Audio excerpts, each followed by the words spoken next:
7 wonder of the world अपने परिवार के साथ घूमने जाऊंगा। सेवा संतोष, 7 वंडर बाद में जाना, पहले कोरोना खत्म होने दो। लेकिन अब बात करूंगा हेमराज की। हेमराज भोपाल से हैं, भोपाल से टोटल रेवेन्यू उन्होंने किया 1,36,00,000 का रेवेन्यू। हेमराज एक मध्यम वर्गीय परिवार से थे और बचपन से सोच रखा था कि 9 से 5 की नौकरी नहीं करूंगा। जैसे इन्हें चैनल पार्टनर के बारे में पता चला, इन्होंने पैसे कर्जा लिया अपने दोस्त के साथ, जो हर बाधाओं से लड़ गया, समझो वही जीवन में आगे बढ़ गया। अगली बात करूंगा, आज तो खैर मैंने बताया आपको कि ये 1,36,00,000 का रेवेन्यू किया। पर देवेंद्र पटेल, रीवा, बहुत लोगों ने रीवा का नाम नहीं सुना होगा, ये भी मध्य प्रदेश में आता है। अमेजिंग, रीवा, 1,33,00,000 का रेवेन्यू। अमेजिंग। ये सब एक 2 महीने के रेवेन्यू बता रहा हूँ। ये इनका कहना है देवेंद्र भाई का कि मैं अगर आज भी बड़ा बिजनेस का फ्रेंचाइजी नहीं लिया होता तो मेरा दिवालिया निकल जाता। एक्चुअली इनका सीड पेस्टिसाइड का बिजनेस था जो कोरोना के बाद पूरी तरह मंदी में खत्म हो गया। मार्च के बाद इन्होंने पूरा फोकस बड़ा बिजनेस की फ्रेंचाइजी पर लगाया। अगर ये इनकम नहीं होती तो देवेंद्र पटेल बेचारे बहुत परेशान हो जाते। ये कहते हैं मैं डूब जाता, बर्बाद हो जाता, लेकिन बड़ा बिजनेस ने बचाया। सबसे अच्छी बात बताना चाहता हूँ उनके बारे में। इनकी अच्छी बात क्या है? वॉट ही गेट्स इनटू, ये जिस चीज़ में घुस जाते हैं तो घुस जाते हैं। ये बड़ा बिजनेस में जब घुस गए तो पूरा घुस गए। आज देखते ही देखते ये 1-2 महीने के रेवेन्यू बता रहा हूँ आपको। 1,33,00,000 रुपया एक आदमी रीवा के अंदर काम कर रहा है। ये रीवा के सबसे बड़े करोड़पतियों में नाम होगा इनका। ये 50-50 घंटे की ट्रेनिंग लिया करते थे अपने RIBCM और लीडर्स के साथ में। डिसिप्लिन बिल्ड कर लिया इन्होंने। सारी सेल्स क्वालिफाइड लीड, ऐसे कस्टमर पे काम करूंगा, हर एक से बात नहीं करूंगा, जो सेल्स क्वालिफाइड लीड हो उस पे काम करूंगा। ये इनकी सफलता का राज था। योगेश भुयार के बारे में बताऊंगा, नागपुर में। योगेश भुयार ने भी ये अभी रिसेंटली ज्वाइन किए और पिछले महीने 2 महीने का रेवेन्यू बताता हूं आपको, 1,29,00,000 रुपए का काम किया। इनके फादर एक गवर्नमेंट एम्प्लॉय थे महाराष्ट्र इलेक्ट्रिसिटी बोर्ड में। इनका बिजनेस माइंडसेट था ही नहीं और फैमिली का भी सरकारी माइंडसेट होने के कारण उनको बिजनेस का कभी भी अलाउ नहीं किया उनको कि तुम बिजनेस करो भैया योगेश। हाँ, और फैमिली हमेशा बोलती थी कि बिजनेस के लिए पैसा चाहिए, बिजनेस नहीं कर पाओगे। पापा की सैलरी 5-7 तारीख को ही महीने की शुरुआत में खत्म हो जाती थी। आप समझते हैं ना? यानी कि 1 तारीख को तनख्वाह, 7 तारीख को तनख्वाह खत्म।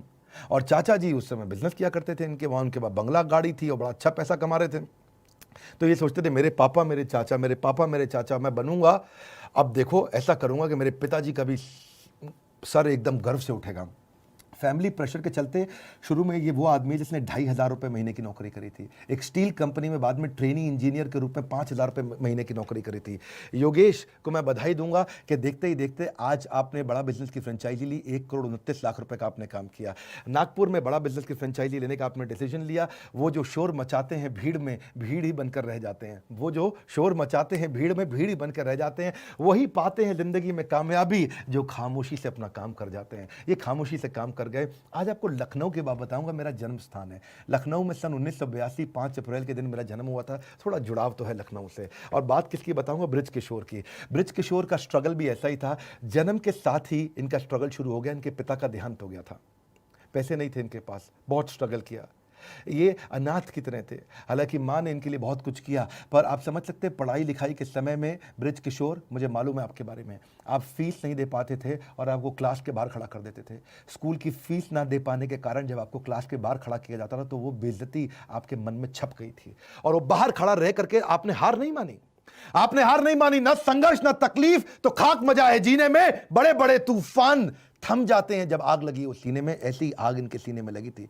हार नहीं मानी, आगे बढ़ते रहे नए नए लोगों के साथ। संघर्ष में आदमी अकेला होता है लेकिन सफलता में लोगों का रेला होता है। आप ये बात समझे। मार्च 2020 में इनके व्यापार में मोमेंटम आया बड़ा बिजनेस के साथ में। इन्होंने मार्च में ज्वाइन कुछ दिन पहले कर लिया था, पर मार्च से इन्होंने बहुत बड़ा जंप लिया। अब आज 20 लोगों की टीम के साथ काम कर रहे हैं। इमेजिन करिए 1,17,00,000 रुपए आपका रेवेन्यू रहा है पिछले 2 महीने में। इनका लक्ष्य है इस फाइनेंशियल ईयर की क्लोजिंग में ये 60 करोड़ रुपए का काम करेंगे। रख भरोसा खुद पर क्यों ढूंढता है फरिश्ते, रख भरोसा खुद पर क्यों ढूंढता है फरिश्ते। पंछियों के पास नहीं होते नक्शे फिर भी ढूंढ लेते हैं रास्ते। क्यों ढूंढता है फरिश्ते, अपने आप ढूंढ अपने रास्ते। आज एक खुशखबरी दूंगा आपको। ये बड़ा बिजनेस इतनी तेजी से आगे बढ़ा, गिनीज वर्ल्ड रिकॉर्ड, असली वर्ल्ड रिकॉर्ड, जेन्युइन रिकॉर्ड्स बनाए हमने। आपको जान के अच्छा लगेगा, 2016 में मैंने पहला वर्ल्ड रिकॉर्ड बनाया था HR का, और उसके बाद ऑपरेशंस का मैंने इवेंट किया 24 अप्रैल को, और उसको 1 करोड़ मिनट से ज़्यादा देखा गया। 19 साल का कंटेंट उस समय देखा गया 115 देशों में। वो हमारा दूसरा वर्ल्ड रिकॉर्ड था। 31 मई को हमने सेल्स का इवेंट किया, वो हमारा तीसरा वर्ल्ड रिकॉर्ड था।